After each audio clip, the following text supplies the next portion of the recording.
Hi, John.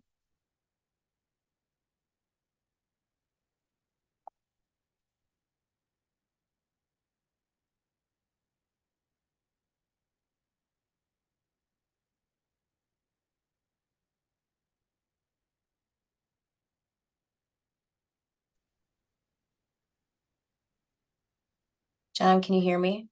Yes, I can hear you. Okay, good. Let's see. I don't think we have any of the presenters yet. Actually, Eric Schrader is substituting for No because No had a death in the family. Oh, I'm sorry to hear that. Thanks for joining us, Eric. No problem. Think I'm up to speed and ready to go. Okay. And then Allie. He- Hopefully she'll be on. Okay. Okay. Eric, do you have a presentation? I do. I've got a PowerPoint. Okay, I'm gonna just make you a co-host. John, I don't have to go to court after all. They paid, Oh, okay. they paid their fine. We're good. That's the way you like it. And then I think Allie has a presentation too, but what did she say she was using? Not PowerPoint. I think she's using Canva. I never heard of it, so. Okay. That's fine. When she joins, I'm gonna wait until I see her pop up here. John, I'll make you a co-host too. Okay. Let's see if I can figure out how to share. Is that working? Yep. Yep. Okay, what about now when I make it go there now? Yep. Yes. Okay.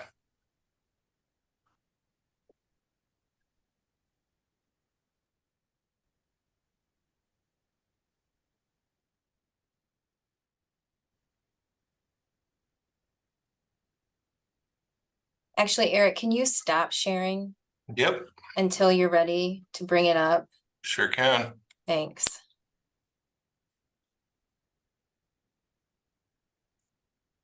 We'll just wait for Allie to join and then we got 7 minutes or so, so we're good. And then John, you can just, however you want to do introductions and then turn it over to the speakers. Okay.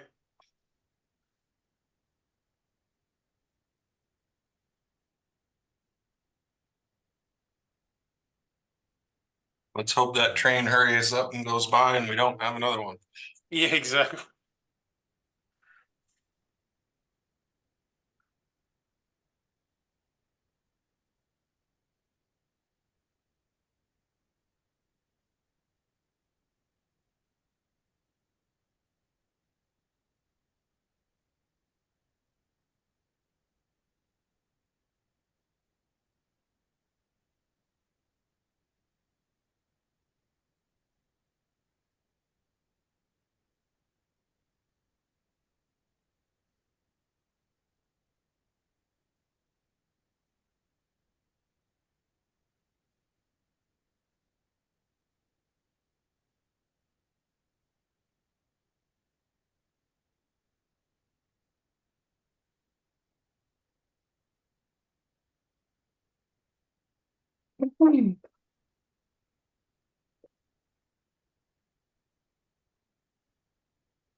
Are you guys taking off any time for the holidays?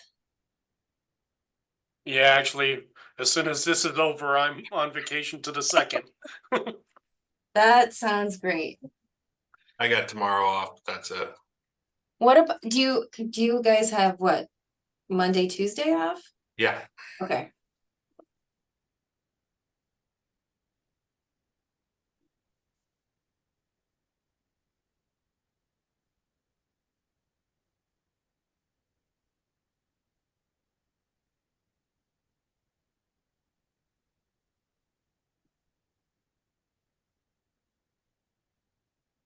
There's an Iowa women's basketball game tonight at 5 o'clock.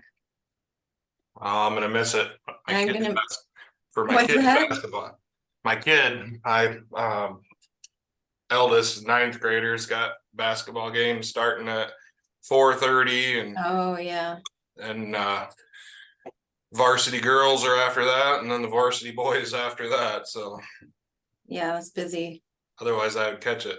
They're fun to watch. Yeah, they are. It's a home game, so we have season tickets. I'm gonna be late. I think I'm gonna take an Uber over there. It's gonna be, I think, busy. I still don't see Allie. Would she be under a different name? Do you guys see who's in the waiting room there? And click to view.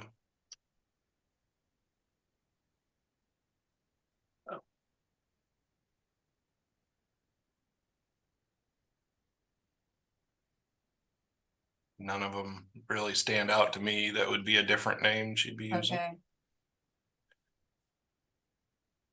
John, should we suggest that she not admit Adrian Miller? Just joking. No, she could beat up both of us, right? You don't want to make her mad.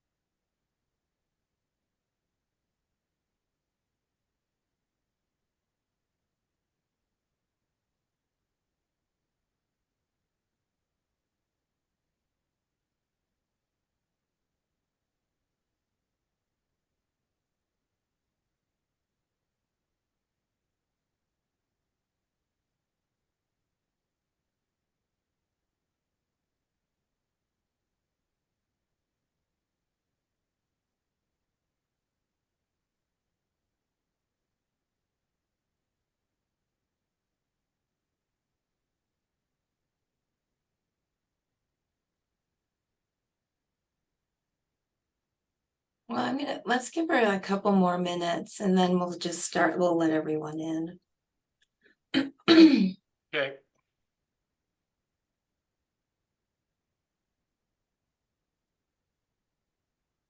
Aaron, I let you in early. I wasn't sure if you were a presenter or not.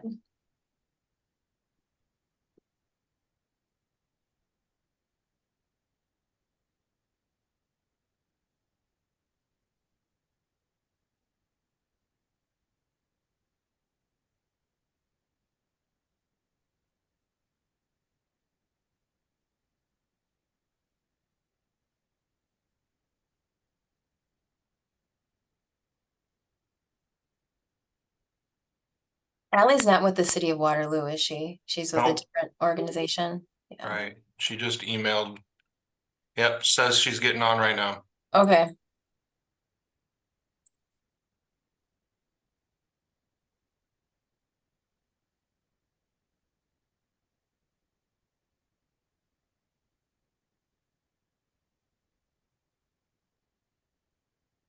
We got a pretty good turnout for right before the holiday.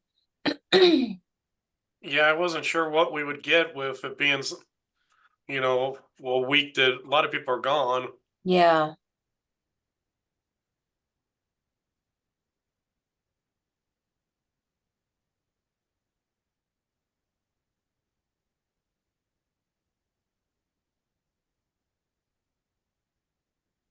People keep coming in. I don't see Allie. Oh, there she is. There she is. Yep.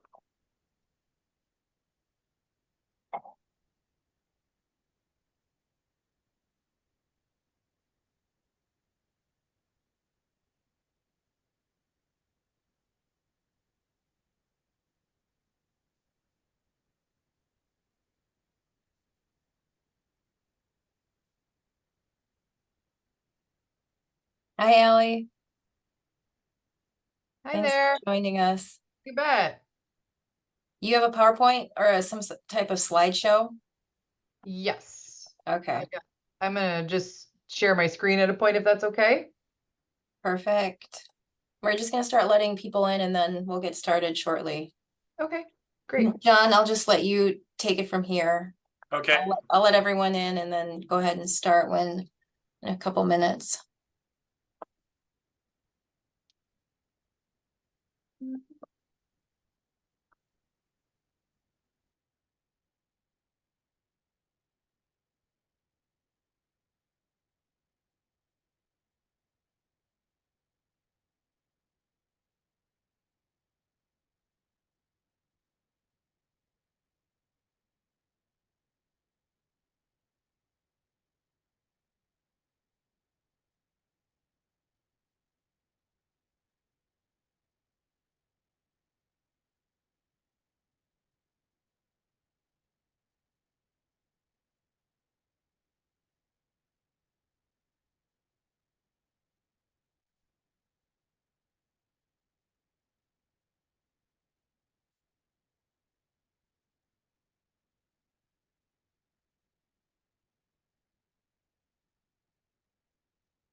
Good afternoon, everybody.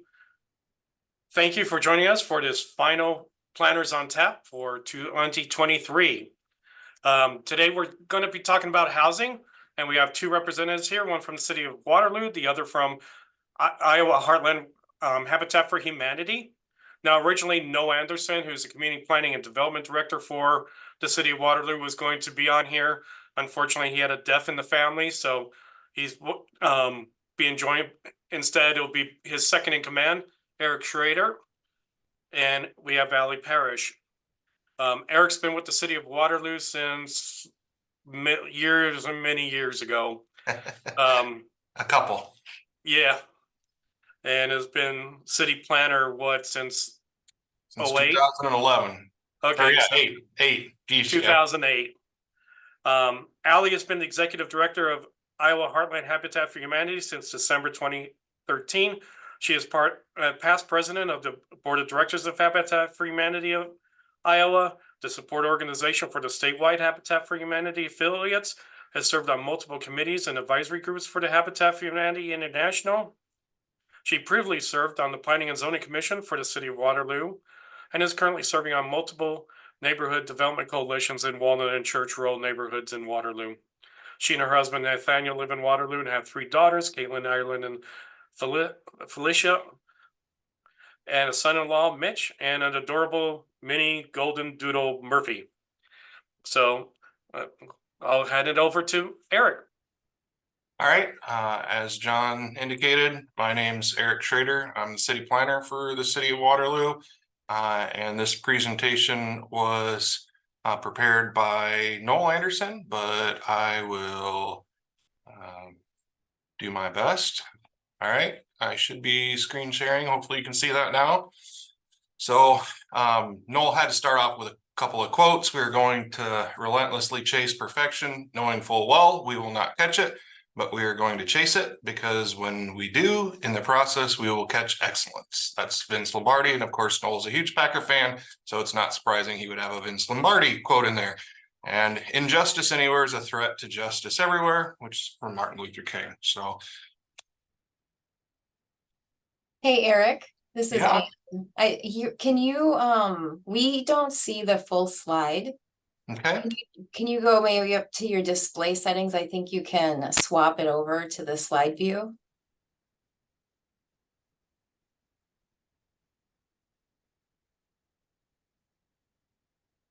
It worked perfectly when we tested it. Of course. That one any better? No, do you see where it says display settings at the top? I think you can.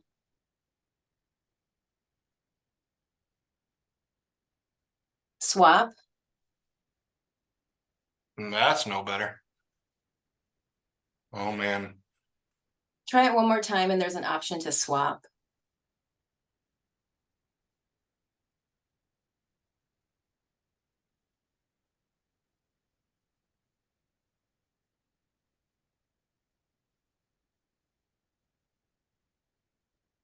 Still not? Yeah, go hit that one, that right there. There you go. You're good. Okay. Thanks. No problem. All right. So city of Waterloo and housing and neighborhoods. City is kind of a standard Midwest town. We had some urban flight that led to our need for infill development, particularly housing, aging housing stock, mostly pre-1960s, older neighborhoods, smaller lots, blighted structures that bring down neighborhood values, and which really open up a lot of redevelopment opportunities for housing and commercial. So what are the city's needs? We really need to eliminate the blight, provide and create new investment into those neighborhoods, new opportunities, whether that be shopping opportunities, job opportunities in those neighborhoods, and new partnerships to help those neighborhoods, which in turn helps the city of Waterloo. So the process that we look at, we created a dilapidated housing committee. It includes the city attorney's office, code enforcement, community development, planning and zoning, and others as well. And then the primary thing that committee does is to prioritize housing that we are going to go after, particularly the blighted properties that we're going after through Iowa Code 657A. So how do we prioritize? They first kind of prioritize homes that they want to go after based on safety issues, fire damage, deteriorating, falling in roofs. Next, they'll go after real high visibility sites that detract from neighborhood growth and stability.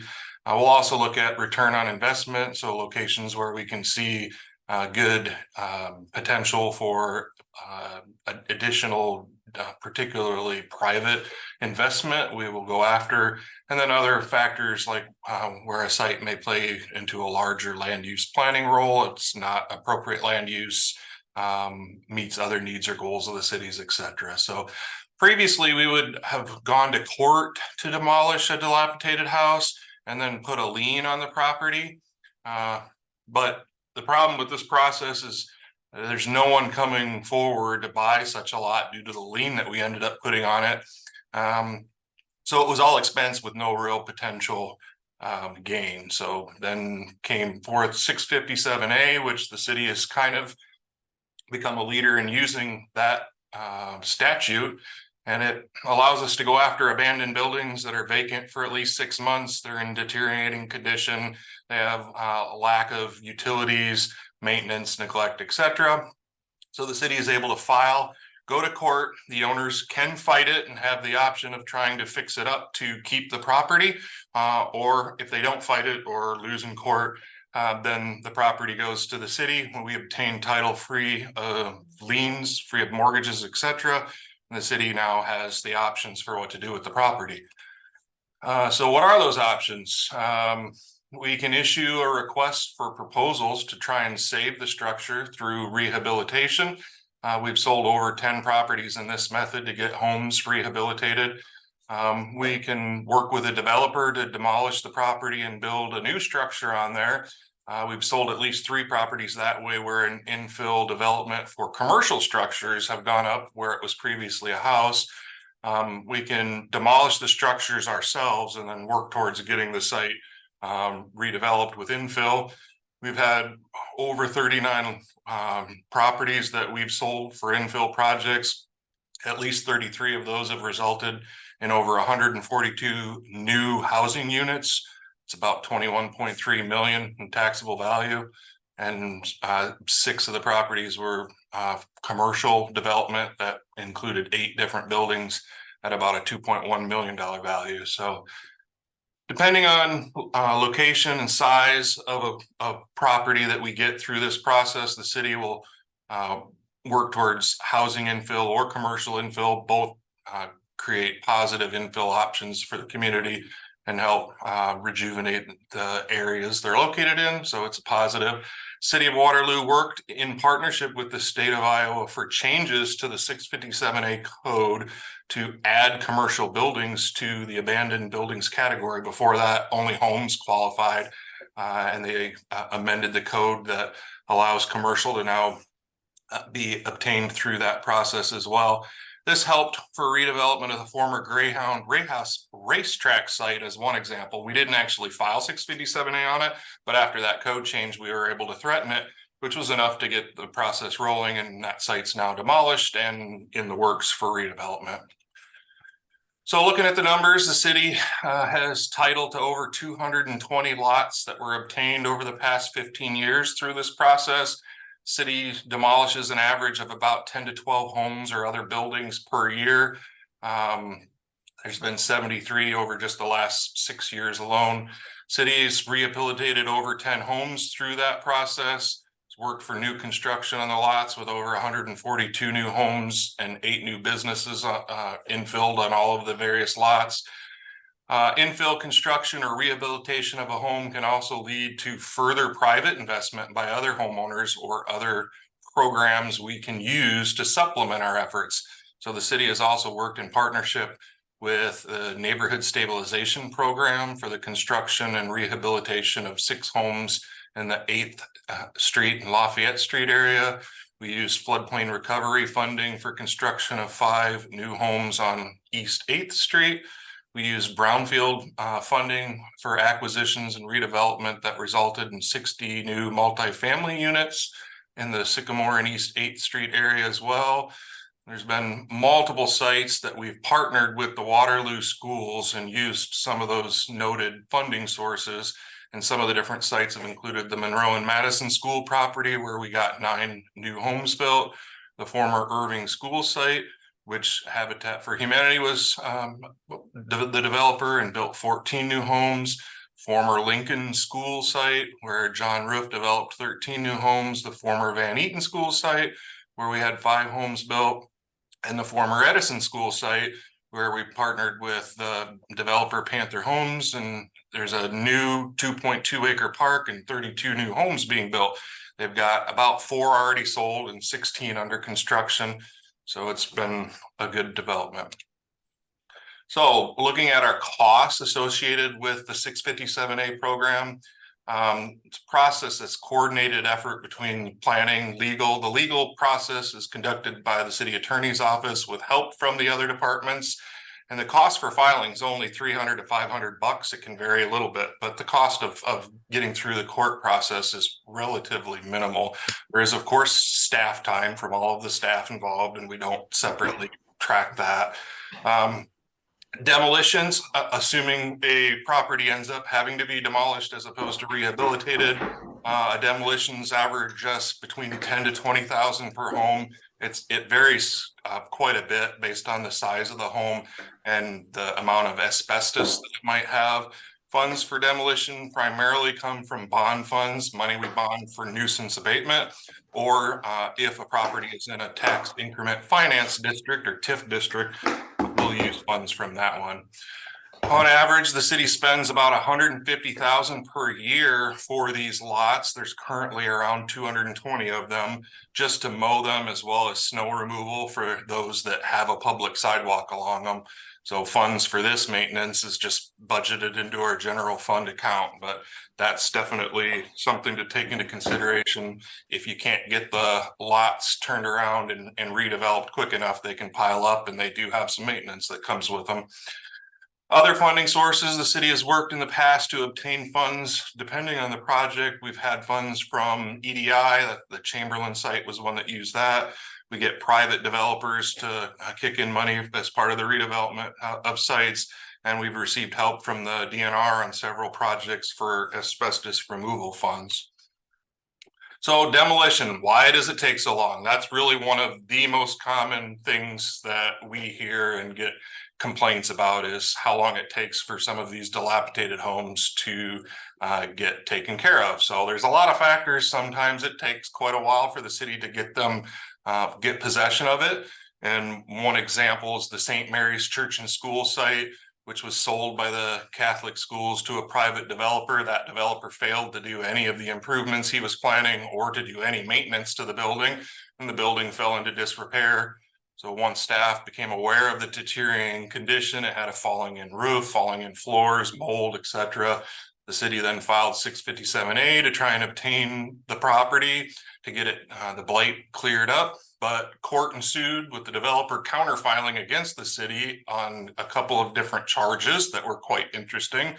The city ultimately prevailed, but it was a pretty slow process. It drug out for several years.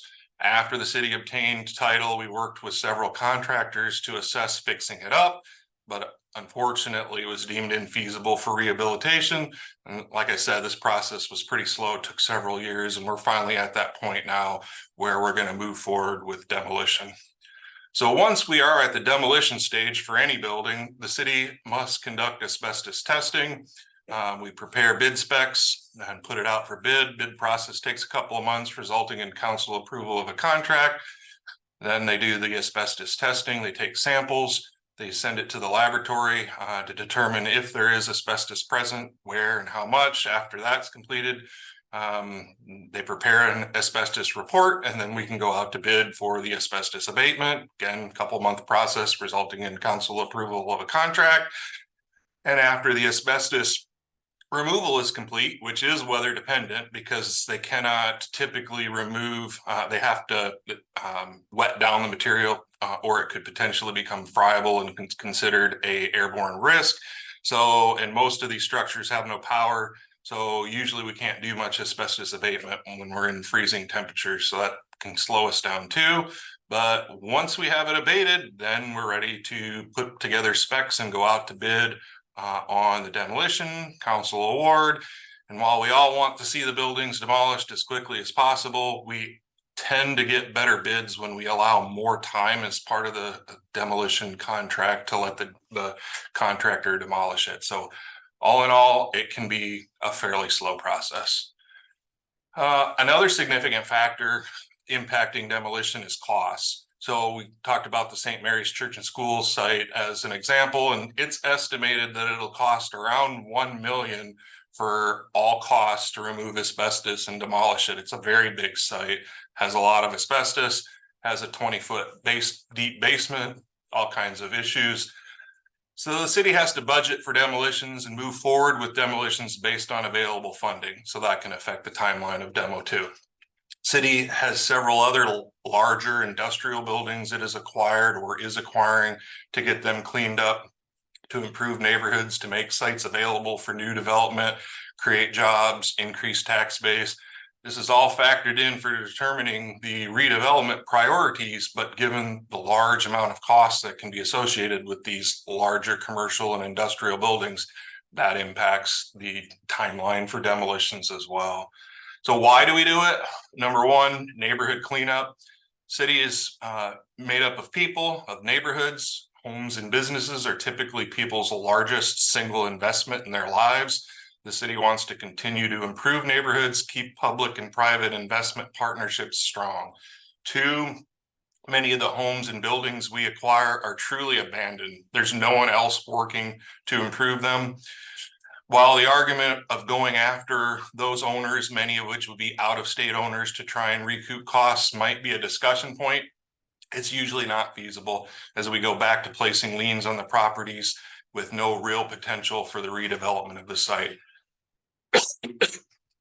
Three, the city is seeing returns through continued partnership and new partnerships. Deere donated about $2 million to have Iowa Heartland Habitat for Humanity for housing. Many local foundations have also added in improvements and opportunities in our community. City seeing new private contractors and developers look to infill housing to help build up the community, including Panther Homes, Skogman Homes, Larson Construction, Rosemont Companies, Blackhawk Contracting and Development, just to name a few.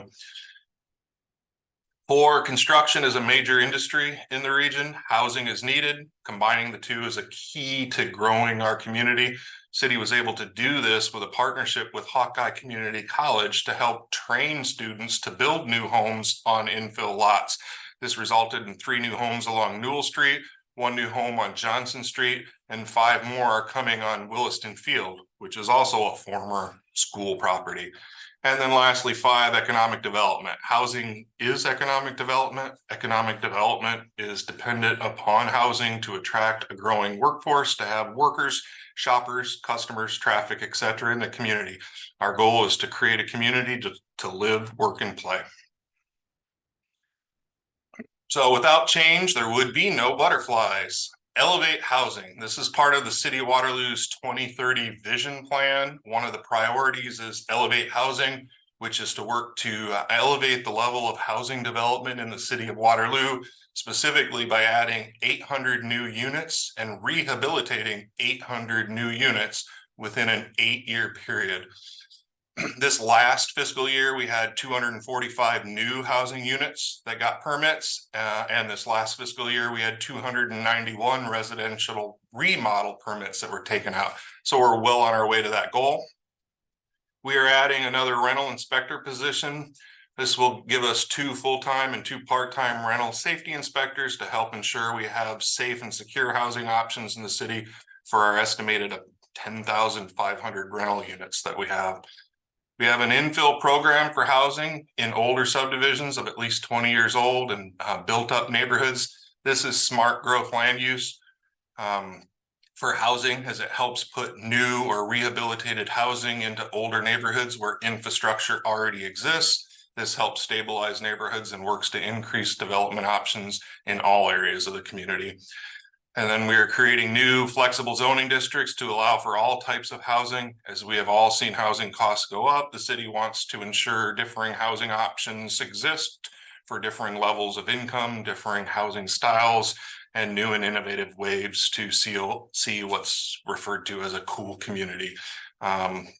As an example, the Edison School site has lots which face the new city park, while the access is gained through a new alley type roadway from the rear of the home. So it's not a typical layout. So in summary, the 657A, the city just can't lose. If the owner fights the action to be successful at fighting it, they'll have to fix it up or at least agree to fix it up, and we win. If the owner doesn't fight, or if they fight and lose, then the city takes possession of the property and will look to either rehabilitate it or demolish it and redevelop it, and we win. So infill, it's smart growth. The city is investing into older neighborhoods, eliminating blight. Both actions work to make a stronger community. The numbers show it's working. The city has incentives to help housing. The CLURA, it's Consolidated Urban Revitalization Area. It's a incentive program passed under the Urban Revitalization section of Iowa Code. Shows an average of whoops, I missed.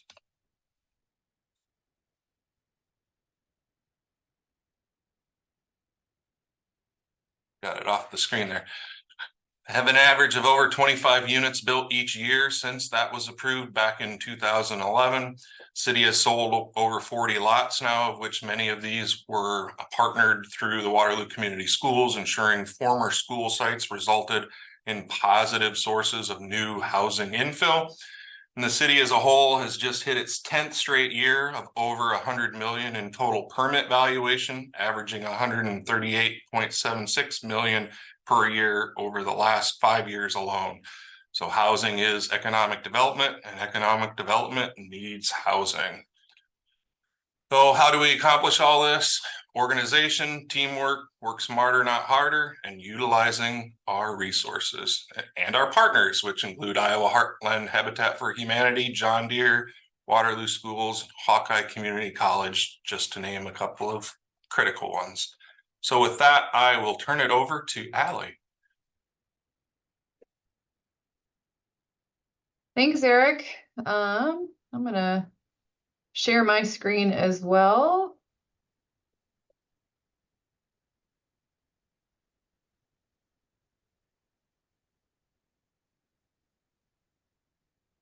Are you guys able to see that? Yep. Okay, great. So today I'm just going to share with you a little bit about our specific work and give you a quick baseline on Habitat's program, and then talk about our neighborhood revitalization work in 2 target neighborhoods in Waterloo specifically. So we'll talk about homeownership, a couple resilient neighborhoods. If we have time, I'm going to try to share a video if it works, and then we'll have some time for questions. So why do we focus on affordable homeownership? I'm probably preaching to the choir with a lot of you understanding the impact and the benefit, but we've really seen that affordable homeownership can help families transform their lives. Affordable homeownership can be the catalyst for wealth building for families for generations. And we actually did a groundbreaking local study recently with John Deere and the help of you and I, that demonstrates that families that are in Iowa Heartland Habitat's specific program have instant wealth building potential of $116,000. And that's with our 0% interest loan and some of the things that we're able to do.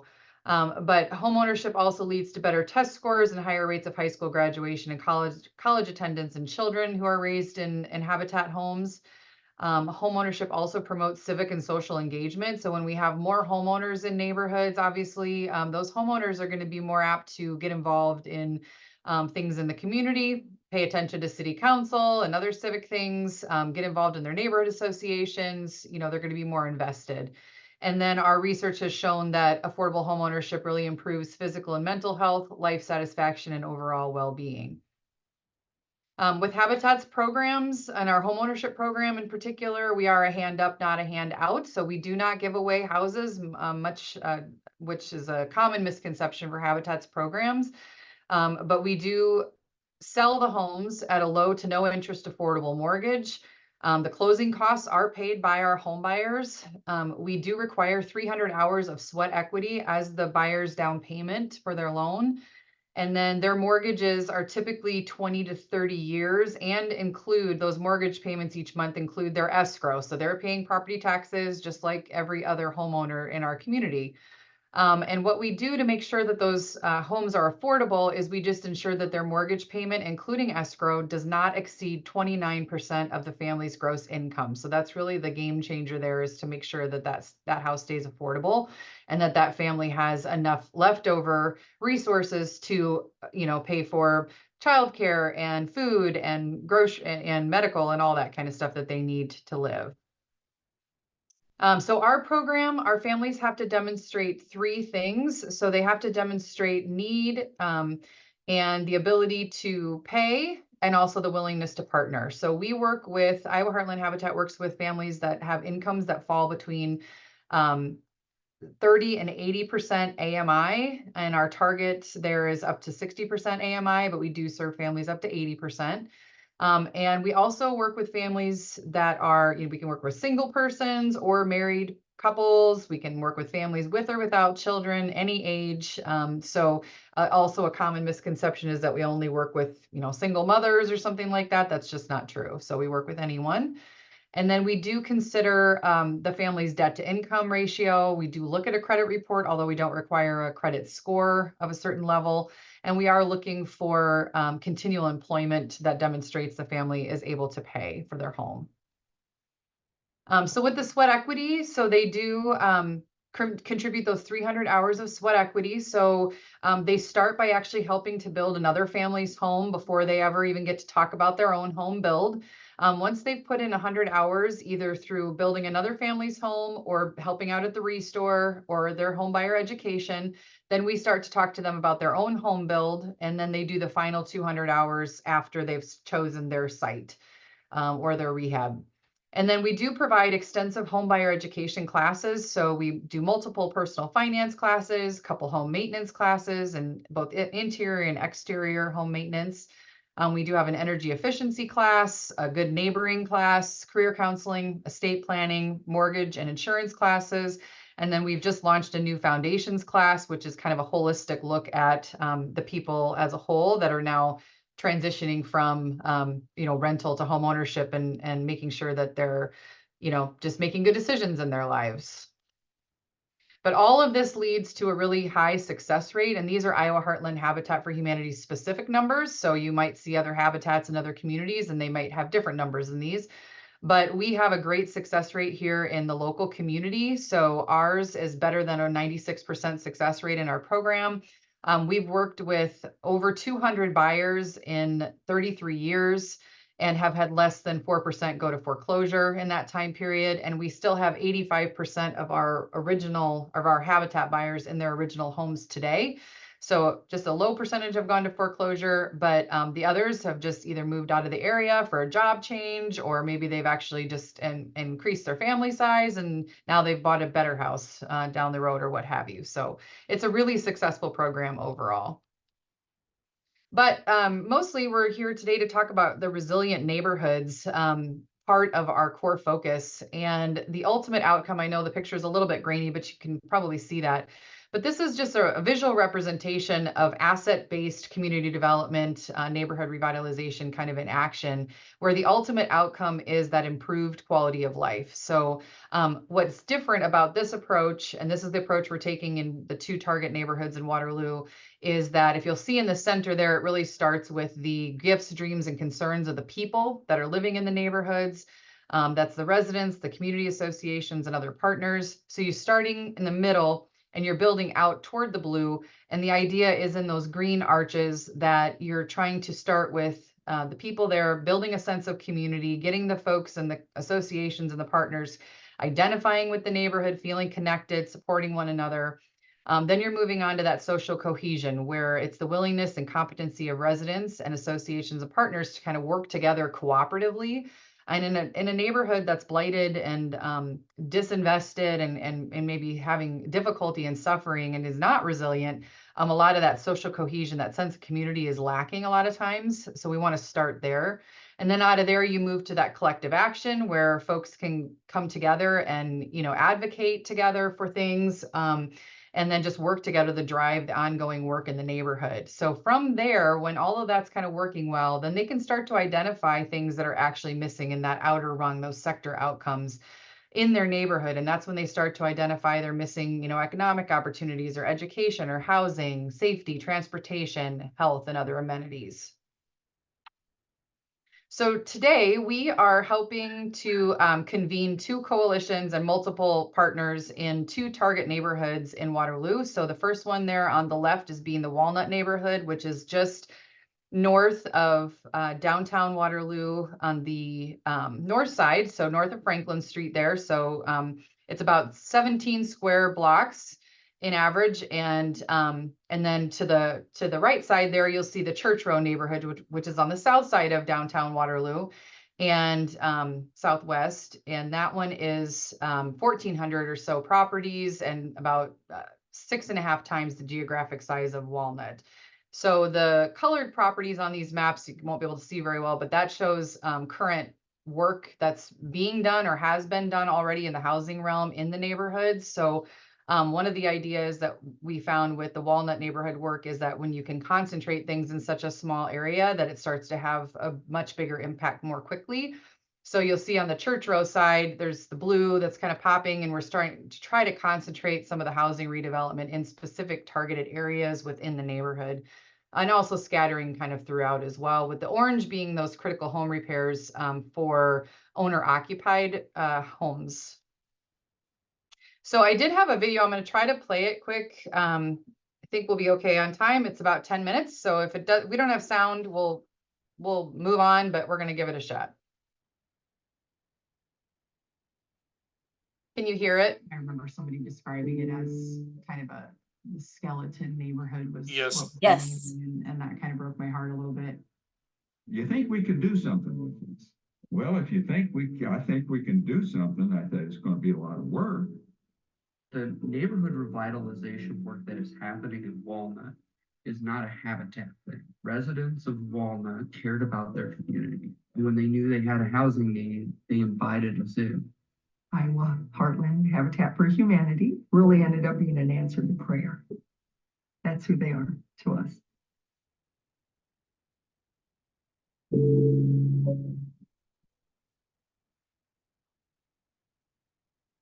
We, Harvest Vineyard Church, moved into the neighborhood in 2008, and we didn't even know how we were going to do in that neighborhood because it had a bad reputation back then. But we took the risk and we ended up getting the building from the Boys and Girls Club, and then just kind of started the trek of, okay, how can we come into a neighborhood and basically help it revitalize? And we knew we had a lot of issues because there were empty lots, there were, houses in disrepair, a lot of rentals, and neighbors who some knew each other, but some did not. Kind of ironically, I actually, in a way, grew up in the Walnut neighborhood.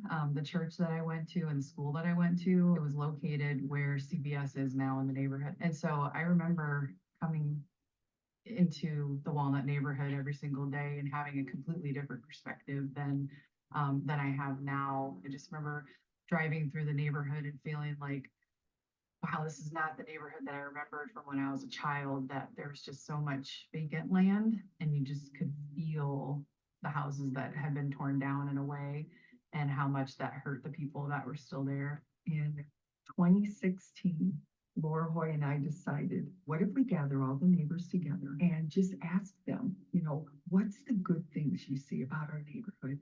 What are maybe some trouble areas in our neighborhood?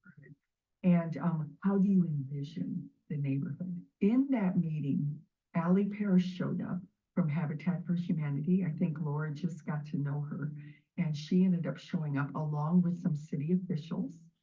and along with JSA Development. And they came and listened with the neighbors as we all dreamt together.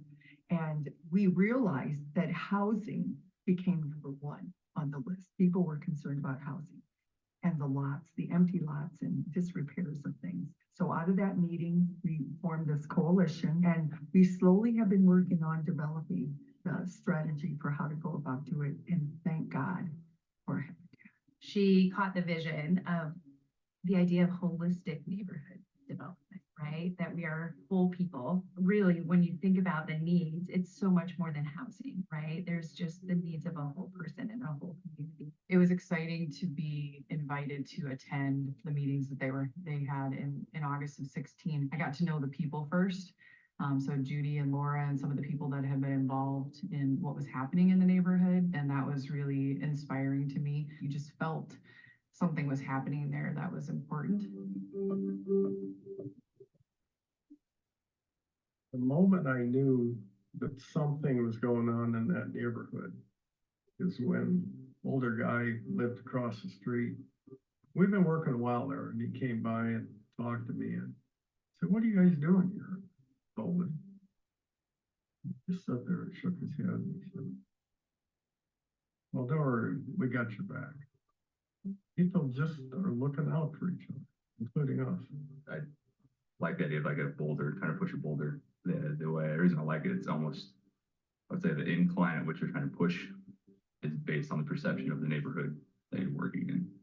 As we kind of came on, we assisted in the pushing, and then as more and more projects were done, more houses went up, more home repair was accomplished, the curve starts flattening a little bit, which gets more people involved and kind of build hope that this is actually possible. I will never forget the first day that I started working Habitat. It was October of 21, and our director, Allie, said, "Hop in my car. We're going to take a tour of Walnut." My heart was full. As I saw these, you could tell brand new homes, but you saw the construction crews. You saw a Habitat site here. Oh, there's one across the street. Oh, there's one across the street. What I love is since that day, that neighborhood's never the same. There's always something happening. We've greatly enjoyed working in that neighborhood just to see how far it's progressed since we first started volunteering there. And you come back the next year and you look around and you think, oh my gosh, look at how much has been done in a year time frame. We like to go to some of the home dedications. That is so fun to see them and see them succeed, listening to their kids talk. And these kids will tell you they're so excited. Maybe for the first time, they're having their first room all for themselves. They were so excited to pick the paint colors out for their rooms. They were excited to show it off to their friends and see the process of building it. You know, I want them to see the volunteers' faces because I wanted them to know that these complete strangers were taking time to help us accomplish this dream. Habitat's mission, you know, sometimes you just read a mission statement and it's on a page, but really it comes to life with Habitat.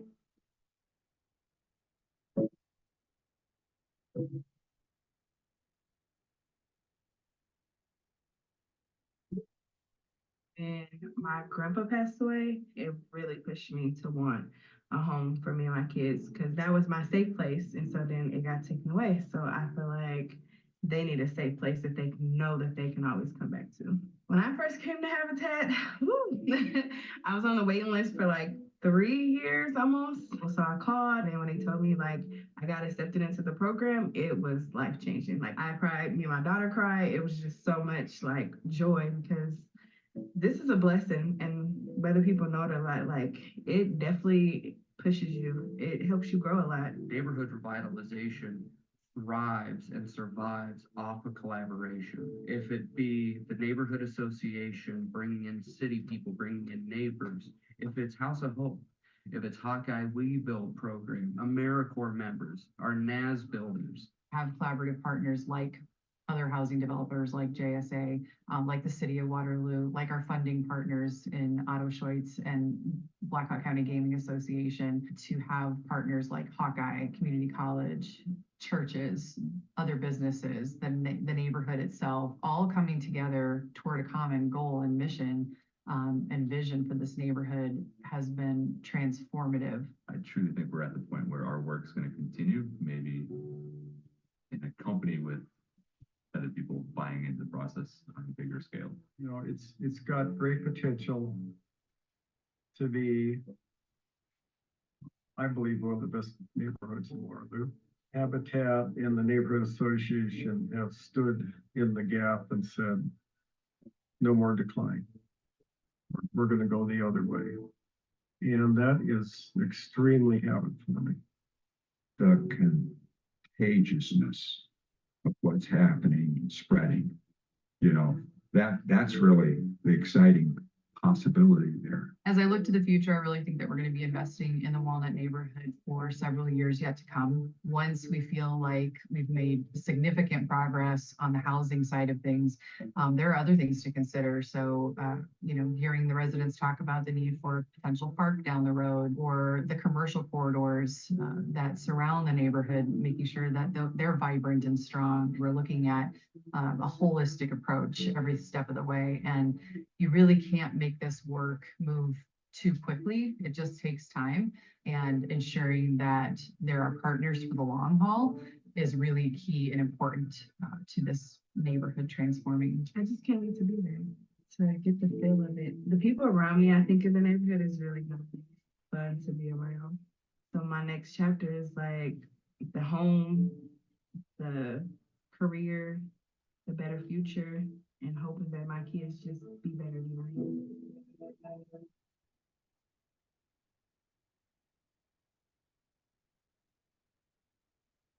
Hey.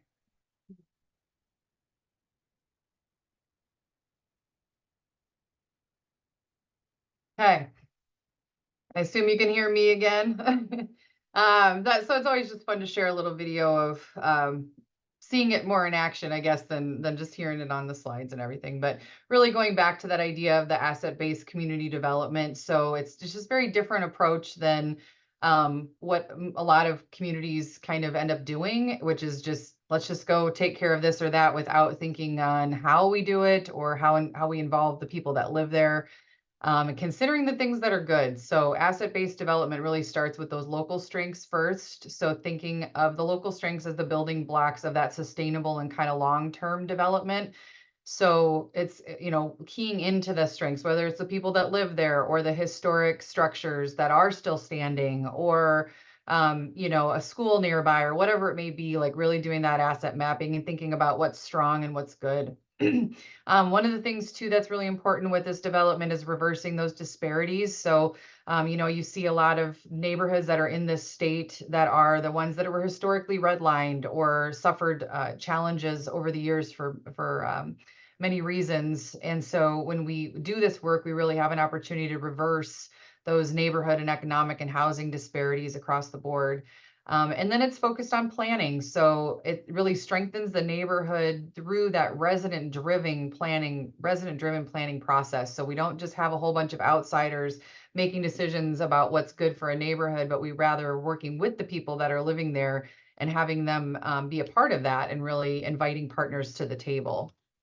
So in both the Walnut and Church Row now neighborhoods in Waterloo, we've been helping to lead this kind of asset-based and co-convene groups around this asset-based community development model. And this last year, we ran a Flourishing Neighborhood Index in both the Walnut and Church Row neighborhoods with the help of a consultant out of Atlanta, the Lupton Center. And so it was basically a 140 some question survey, some mapping. So every parcel in both neighborhoods was mapped in its current state. And then we did this extensive survey where we got a lot of the residents to actually survey each other and be involved in communication and conversations with each other. And so from that flourishing neighborhood work, we were able to come up with a score for both of the neighborhoods and around these 12 points. So there were social indicators, structural indicators, and economic indicators in these focus neighborhoods. And out of those results from all those surveys, we had 170 some residents take it in Church Row, which was a great percentage actually of the residents there. And then we had about 40 take it in Walnut, again, a really good sample size for both neighborhoods. And so out of that, we got the scores and we're able to get with residents and talk about the results, make sure there was alignment and that people were feeling like what came back on the survey matched their lived experience. And then from that, we were able to form some action teams in both neighborhoods. And so the action teams in the Church Row neighborhood, there's an action team including residents and then partners, including folks from the city, from other nonprofits, from churches or other businesses in the neighborhood. And there's a team focused on social connectivity and trust building. There's a team focused on safety. And then there's a team focused on parks and then also on housing. And actually that's in both neighborhoods. We have a total of 7 different action teams right now going on between both Walnut and Church Row. But some of the physical transformation, obviously with Habitat's work, that's a lot of what you're going to see on the outside, at least, is that tangible. So these are example of 2 of the houses that the city had acquired in the Walnut neighborhood through the 657A process. And that historically probably would have been slated for demolition. So one of the things that was identified early on in the Walnut neighborhood work was one of the assets was the history of the neighborhood and the historic structures that were there. And because of all the blight and abandonment, there had been a lot of demolitions and a lot of houses torn down. And so we kind of made an agreement with the neighborhood that we would try to, our coalition partners of housing partners, try to save the remaining structures as much as we possibly could in the neighborhood. So this is an example of 2 houses that would have been demoed, certainly understandably why. But we were able to identify a couple of, or a volunteer team from a local church that was able to take on the restoration actually of both of these little Clay Street cottages side by side. So there's the before and after. Another thing in the Walnut neighborhood before we pop over to some pictures of Church Row, to note is the church building. So there's a church called the Faith Temple church building. This used to be the Walnut Street Baptist Church. So Eric was talking about a different church property or school property on a different part of town. But this is an example of how if someone can get access to the property early enough before it goes into complete disrepair, that we can hopefully save these beautiful structures. So this is an example of a church in Walnut that's on the National Registry of Historic Places. So Habitat was able to secure this building from the tax sale investor who was kind of that absentee out of the community investor. Bought it on tax sale, I think for $900, really cheap. And then we bought it for $40,000 when it came up for sale about 10 years later. So it had gone into some disrepair, obviously, but we were able to shore up some of that and hold on to it for now while a better purpose is kind of being determined. So it's called the 415 Walnut Collective. 415 Walnut Street is the address of the church. And we do have a group together. We're forming a nonprofit. And the group is going to be working on community building, so celebrating arts and culture, education, skills training, and youth experiences. There's going to be housing within the space, culinary classes and meals, and a lot more performances, all that kind of stuff, of course. But the process has just been incredible so far, bringing the community together to imagine a future for this space like this and how we can kind of restore what's happened in this neighborhood through this process. So more to come on that in the future, but that's in process. So some more physical transformation. We're going to pop over to Church Row now. And this is an example, and again, of city partnership and Habitat partnership coming together. So this was a house that was acquired through the 657A. And this one was an old hoarder house. So the first time we saw it, it was actually had things all the way up to the ceiling, I'm pretty sure, and a massive tree growing out of it on the side and brush all the way around it and everything. And I know it was concern of the cities what to do. And the first time we saw it, we were kind of like, I don't think that's something we could handle, but we hadn't started to do a lot of this rehab work at that time. So time passed, as Eric was mentioning, the process can take a while. And time passed and we got better and better at what we were doing. And so that when it was time to when the city actually got it, they came back and said, maybe would you reconsider? And so at that point we had gained some skills and said, we'll give it a try. So the city did agree to abate the asbestos in the house, take out all the junk. So that wouldn't be a problem for us, and then remove the brush around the house. So that was a way that we could get it with a little bit less of our cost going into it. So there's the before and after on that one. and a couple from the inside. So you can see on the left, the before picture on the inside after the junk had been gotten rid of, and then the after shot there. Few more before and after, so it was in pretty rough shape, as you can see. Again, not a full historic rehab for us, but closer than we'd come in some of our previous projects, trying to keep the character in the home and some of the features that it would have had. This is another one. This was probably the biggest rehab we've actually done, which was 921 West 2nd Street. This one had a massive hole in the roof by the time the city had acquired it, and had a lot of water damage throughout. And probably doing it again, we wouldn't do it again, but we were too stupid back then to know, so we went ahead and did it. And this house has now been saved. So this again was one that the city had acquired through that 657A, and then Habitat was able to get that and put in the restoration work for that. This is an inside shot. So again, really bad damage overall throughout, but you know, it can be saved. So this is probably one of the worst sections of the house there on the left. Again, that water damage was just really extensive with the roofs. If the roofs go, it's really tough. So, but we were able to make it work. So this is a corner right now in Church Road neighborhood where we call these the Big Five. So these we actually acquired on our own, and the two on the left, so the white and the brick facade there, I don't have all the final pictures right now, but those are actually just the brick one just got its final inspection passed today. And the one next to it, the white one there on the end, is actually should be called for today as well. So these have been just an incredible transformation. Between these 5 houses on this corner, though, there were 16 rental units among them. Some of the worst living conditions we'd ever seen in the city of Waterloo. So that, again, great that we're going to get that extra rental inspector, just because there's so many rentals. And this neighborhood in particular in Church Row, there's about 74% rentals. So, but we're going to take this corner basically with 16 rental units among them down to 5 single family homes now.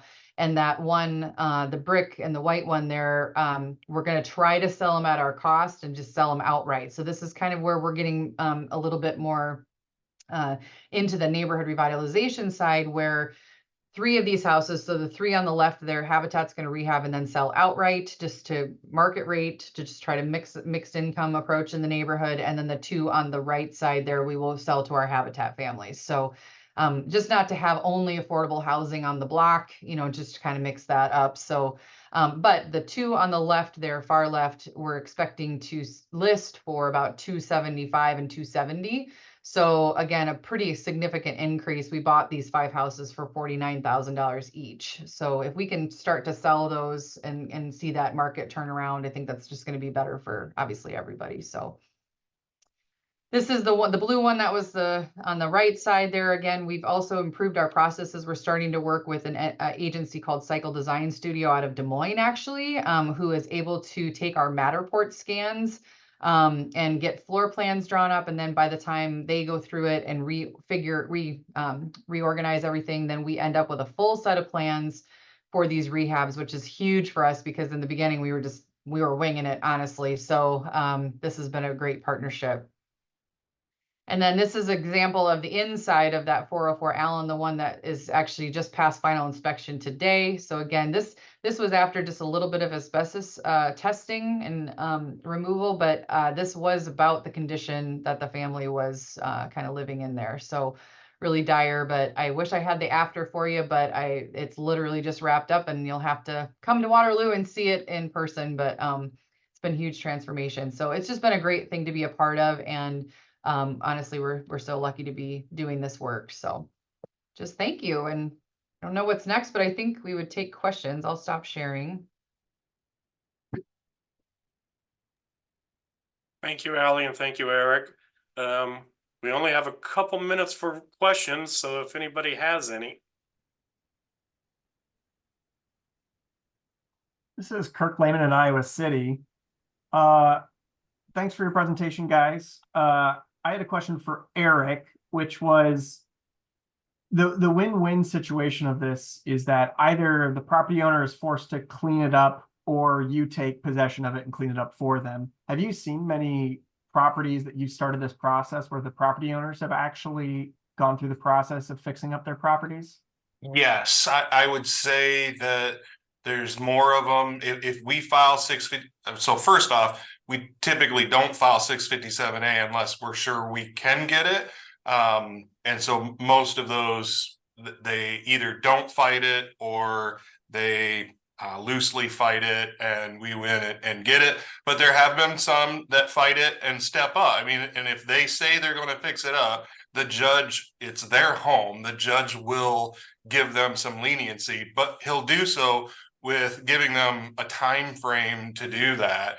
And then if they don't do that, it'll be right back in court and then we'll get it. But yes, we have seen some that have stepped up and either fixed up the home, or we've seen a couple of them where the home was just too far gone, but the property itself was in a valuable location, high visible corner lot, and they've demoed it. And so now they've got the property available for redevelopment on their own, which is fine. So yes, we have seen both ways. Thanks. Any other questions? This is Rose Phillips. Can you hear me? Yep. So Allie, we've both kind of had this discussion in the past, and I'm not sure if I've had it with anyone in Waterloo, but so I mean this is a community that we can see makes pretty good use of 657A. So I've always kind of struggled to understand what land bank enabling legislation would accomplish that isn't technically possible with 657A. I mean, it seems to me like a land bank has more soft power and that it's a separate entity of staff who can dedicate themselves to it, as opposed to a city that's juggling other things. But in terms of a really hard substantive edge, I'm just wondering, is there anything that a land bank has that a city with a well-established 657A program doesn't? Yeah, I think you hit the nail on the head, in my opinion, no pun intended, but I think the problem is that, I mean, I think the city's done a good job of trying to deal with the blight and the best way they possibly can. The hard part they have is just like you said, like having the staff resources, and I don't want to speak for them, but to be able to strategically and systematically just continue to move those properties forward into future development, and or finding a neighbor who wants a vacant lot or what have you, and they've done some of all of that. But I just think that the volume can be so big that without an entity like a land bank, I actually would think a land bank conversation would be interesting to pilot maybe in Waterloo or somewhere in the area because of that. And then if the land bank could take the properties, then the land bank is funding all the upkeep and maintenance like Eric was talking about, and that's not a burden on the city per se, but it's an enormous amount of work to handle the blight, and keep it in front of you all the time and continually be strategically moving properties forward and through. So I still feel like, yes, the 657A helps, but it doesn't ease the burden I don't think, on the city to still be able to strategize and continue to kind of move the properties forward. So.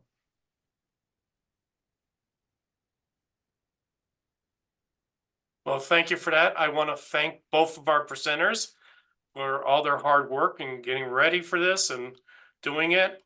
And thank you, Anne, for getting this started for us. And next month, another Planners on Tap. So hope to see you then. And also thank you to everybody that joined, because I wasn't sure how many would actually join today because of it, right on getting ready for the holidays. So thank you all for joining, and have a great holiday. Merry Christmas. Thank you.